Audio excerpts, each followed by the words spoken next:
Hi everyone, my name is Dharma Grace and I'm here to talk to you about my own experiences with childhood sexual abuse. I have written a book that's called Who Am I? A Journey from Abuse to Self-Love, and it's a poetic telling of my story of how I was able to heal from sexual abuse. So in these videos, I'm going to share with you everything that I can about my journey as far as what happened to me and how it affected me, how I felt as a child, how I felt as a teenager, the beliefs that I had about myself, and the things that I experienced. And then when I finally realized what had happened to me, how I went about healing that. And also then afterwards, empowering myself, going back to school, becoming a psychotherapist, and helping other people heal.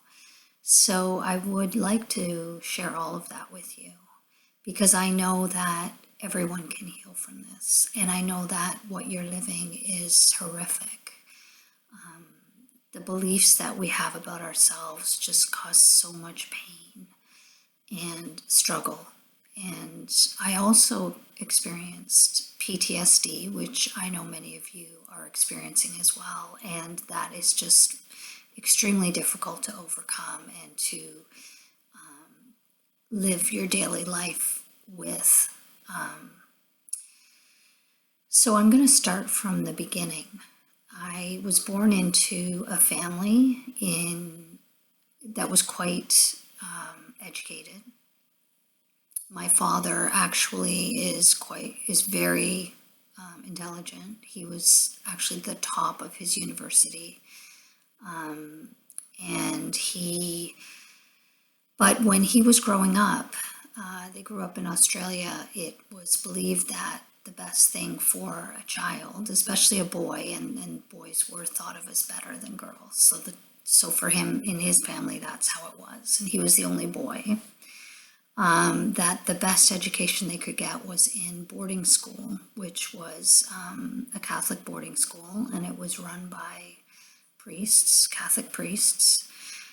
And his parents, and they were wanting the best for him, put him in that school, and at the age of 6. So at the age of 6, and if you can envision a child of 6 years old, they're just tiny, innocent. They're just starting out, and he was put into a boarding school at that stage, and he stayed there. He lived at the boarding school, and he was in the boarding school until as long as he could be. They had kept him in there. So that was his experience, and he has related some incidences in the school, but I'm sure that there are many, many more things that happened to him in that school. So fast forwarding to when I was born. So when I was born, I was the third child, and I was born into a family. My mother was not that well emotionally. She had her own struggles. She also had been put into boarding school, but at a later age, and I don't know if anything happened from that. She definitely was not emotionally well. She had a lot of things within her that she was dealing with. So when I was born, I was, first of all, when my mom got pregnant with me, it was by accident. So I was only a year and 3 months younger than my older sister. And she also had a son, my brother, who was a couple years older than my sister. So she had 3 very small children at home, and she wasn't really coping with that.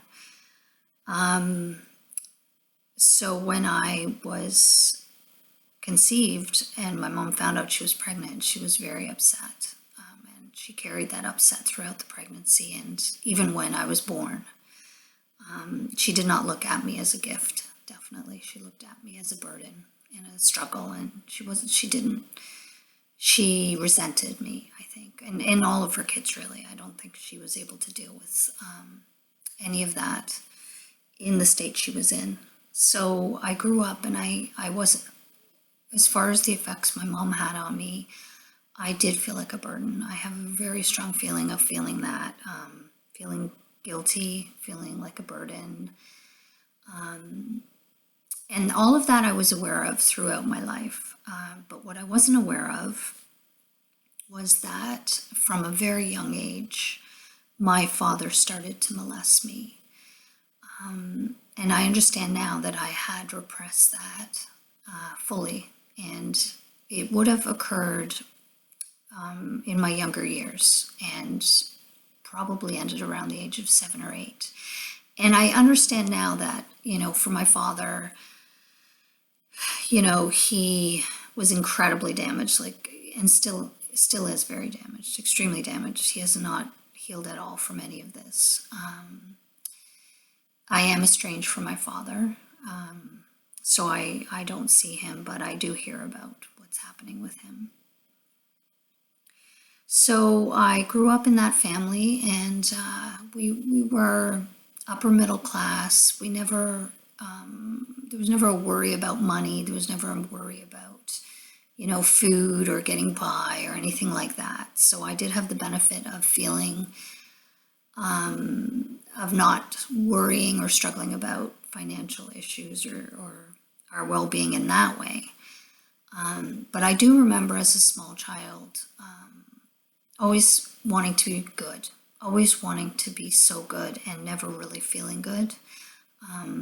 I tried to, if I ever did anything where my mom got mad, I would be devastated. I would absolutely be devastated by that.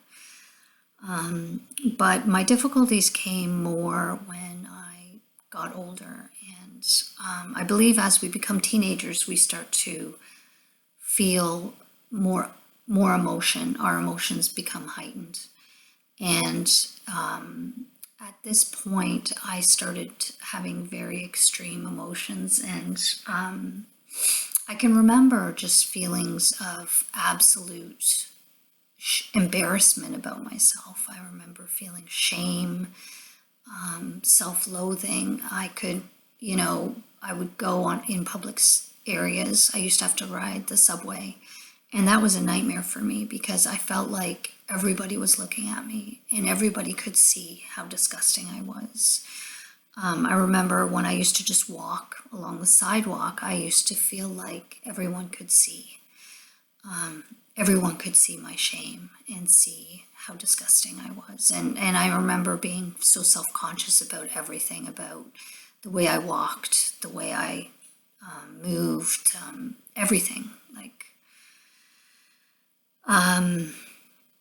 And, I had those feelings from the beginning. So I didn't have any awareness that that wasn't who I was, that it actually was a circumstance that was created through the abuse, through the issues my mother had, but mainly from the abuse. I do recognize that it was mainly from the abuse.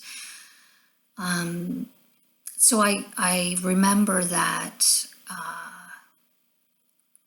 as a teenager, I used different coping mechanisms. One of those was cutting.